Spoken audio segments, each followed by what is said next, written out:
A Montegrotto è nuovamente crisi politica. Perde pezzi la giunta di Riccardo Mortandello e dopo le molte critiche ricevute sul suo operato scattano le prime dimissioni. In primis il suo vice sindaco Zaramella, un assessore e 3 consiglieri di maggioranza. Traballa pericolosamente la sedia del sindaco e c'è chi ne chiede già le dimissioni come il gruppo d'opposizione di centrodestra con a capo Boschieri, con lo spettro del commissariamento che si rifarebbe vivo a meno di un anno dalla nomina di Mortandello.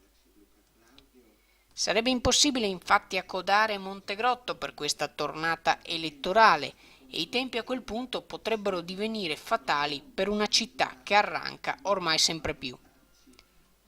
Ora la palla passa al sindaco con la speranza di poter salvare il salvabile. Sfiscember Channel News, Montegrotto Terme.